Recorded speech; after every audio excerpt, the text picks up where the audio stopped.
Hey, this is Max. Welcome back to another CSR2 video.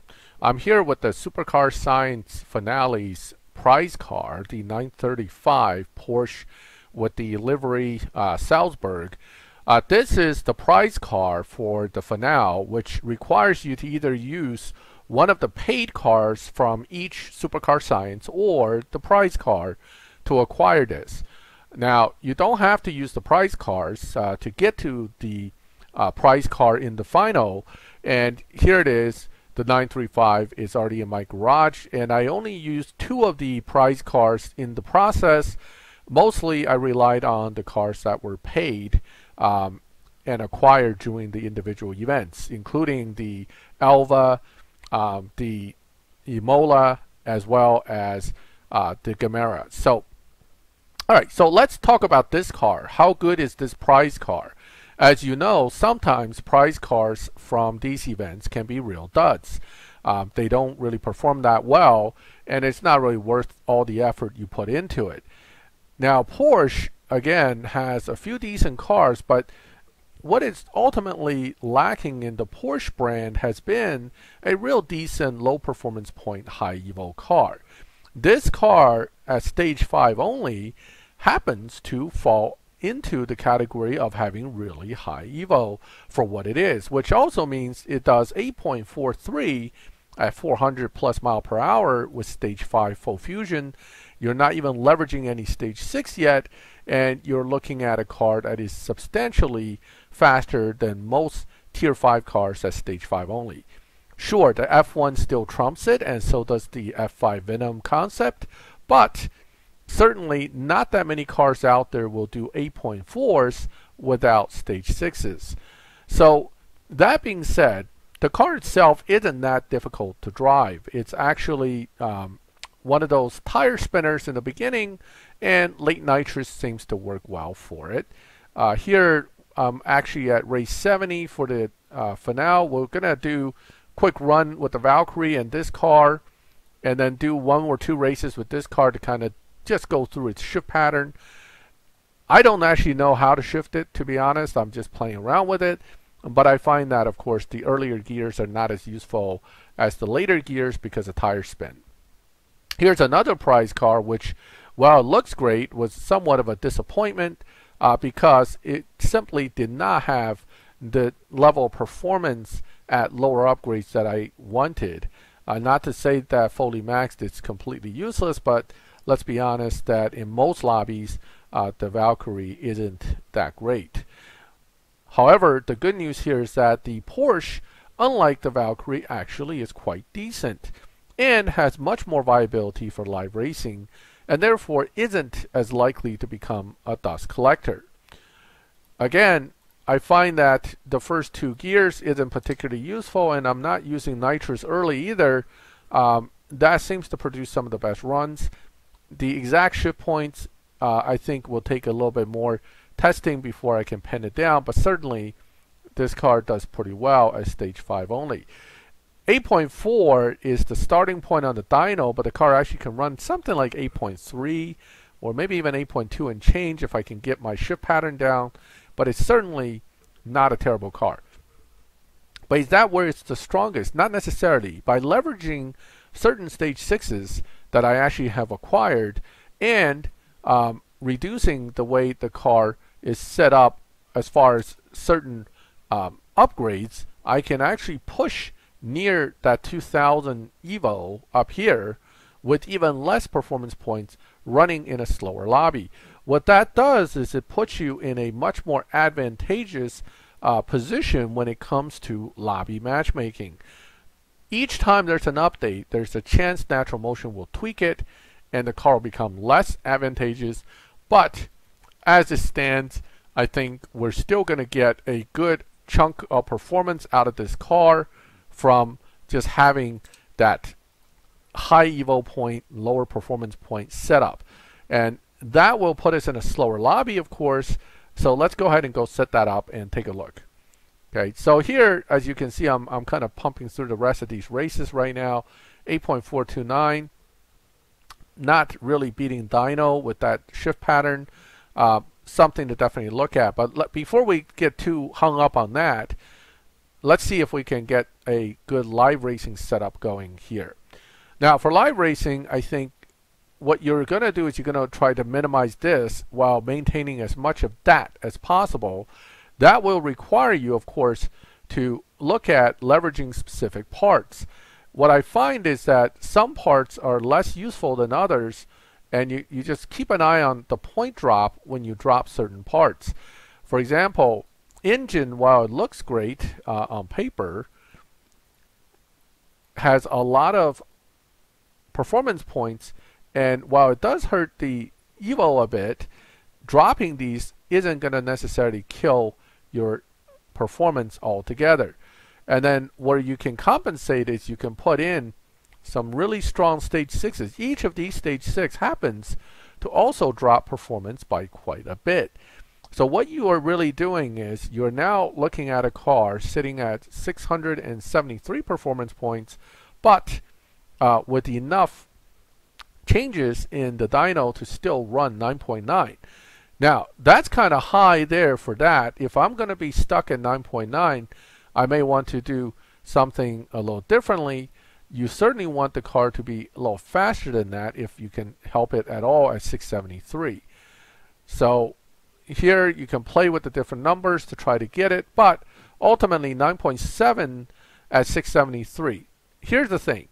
674 is the max point for tier 4 cars. Okay, fully max tier 4 cars come at 674. So at 673, if you're doing 9.7, you're still going to have a little bit of a tough time matchmaking against something like the NSXR, or any car that can matchmake as well as that car in that particular lobby range. So what you can do is modify it so that you remove some of the point factors here and try to keep the points even lower. That may require you to drop stage 6s, but then your concern here is if I do that, how much am I giving up here? So one of the ways right now I can get a lower point is by doing this. It'll drop it to 662. I'm not leveraging as much of the grip. I'm still using less trans. Now I can put trans to stage 6. Believe it or not, it actually drops 2 points and adds a ton of Evo. Interesting. Is that a glitch? Maybe. Do we care? Not really. The goal here is you found the point where points went up on the side you want and points went down on the side you don't. That is all we care about. If we get that and we retune to the best point possible, okay, it looks like 2150 something here. We're looking at 9.846 with only 660 points now. Mind you, I was at 673 doing 9.9 to 9.7. Now I'm at 660 and doing 9.846. I can give myself a little margin here to put it a little bit slower even, and this should give you a relatively good position when it comes to matchmaking in live. 9.9s can potentially seat 10.0 cars, so let's go ahead and put it to that, sacrificing yet again a little bit of points, but with the lower performance point, high Evo setup, I think this is still going to be relatively viable in live. Mind you, we've lowered tire to stage 3, which means, whoops, wrong spot, which means you're going to still have more tire spin, but you may actually be able to do better. Now, looking at your opponent list can give you an idea where you're at. Okay, these can run as fast as 9.5s, and the rest of these, like this one, is like a 10, probably 9.8, 9.9 car if I remember correctly. I don't think they're that fast, so I suspect I am in a lobby where I'll have a decent shot at winning. So let's take a look against a Supra. Mind you, a well-tuned Supra GR, your Elite Tuner version, will beat dyno by about 0.2 if you shift it properly. So anything it runs, we can also consider a 0.2 margin of error in there. Okay, now I hit nitrous a little early there, so that may cost me. But I am still able to stay ahead of them and finish ahead at the finish line. Let's take a look what they ran, and that'll give us a good idea what lobby I'm in. So 10.015 out of the Supra, 9.968 out of my car, which is actually running slower than its dyno, which is always good. So we're probably lobbied relatively favorably against most of the cars in here. Not to say that I won't get beat by something good like the Griffith, but for Griffiths to be running this kind of time, it's near max, so it's not running a low performance point high evo setup. It may no longer have any lobby advantage either, so I am less concerned with not being able to handle this car, and I'll use nitrous later because it seems to push my car better. Okay, and we'll slow down and pull the win. Let's see what time that ran. I believe the Griffiths run like a 10 something fully maxed. Yep, right there. So I did a 10.166 again, taking down the Griffiths. So that right there is the advantage of a tier 5 car with minimized performance point, maximized evo, utilizing specific parts. Let me do one more run to kind of confirm that was not a fluke. Oh wait, he wants to run me again. Maybe his car's actually faster than that.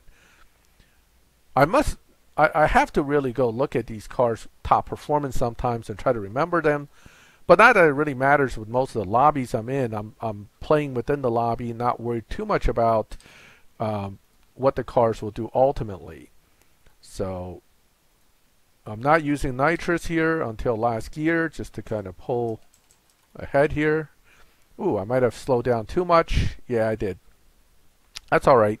Wow, 10.281. So, and the game for some reason is changing everybody's name to bot names as usual. I don't get that, but it's a common bug. Okay, so I ran that person twice. Let me see if I can run someone else real quick. I'm sure somebody here has to be available to run at some point. You can't tell me everybody's busy. Come on. Wow, not one available racer. See, he's a newer player, so I don't want to. I actually would prefer to run one of these guys with a 3 next to their name, but they're all very busy in here. Everybody's busy. All right, so Alberto it is. Maybe Alberto has a super tune on his Supra. We'll see. But generally speaking, newer players tend not to have specifically tuned cars. They just build them, and then when they get to a certain lobby, they just start running it, thinking, "Yeah, I'm here. What's the big deal?" Right? So I'm not using nitrous. I'm just kind of pushing the car here. Yeah. So again, that wasn't.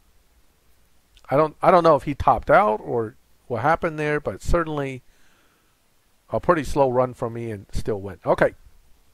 All right. So that is the Porsche Salzburg. As you can see, it's pretty effective in this lobby. I think personally that a tweaked setup for 8 point something would also be extremely effective with this car.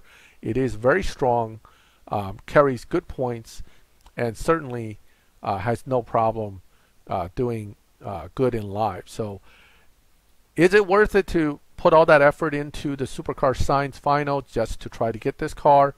Unless you want, I mean, it becomes a cost issue, right? Unless you already spent the money already to get through the other ones, I'm not sure it's really worth it to spend a ton of money just to get this car. But certainly it's not a bad car to have. One of the better Porsches in the game for sure. There was an earlier version of this car with a different livery that came in one of the Porsche events, which I didn't do. So I'm kind of glad I did finally get a version of this car, which again, as you can see, it's a pretty decent car, high points, low performance, and can still do pretty well in live lobby if you control it. So anyway, that is my review of the Supercar Science Final prize card, the 935 Salzburg. Let me know your thoughts and whether you decided to go for this car. If you like this video, leave a like. If you like my channel, would like get notifications when I put up videos like this, hit the bell, subscribe. This way you'll get those notifications. And as always, thank you for watching my videos. I'll catch you next time.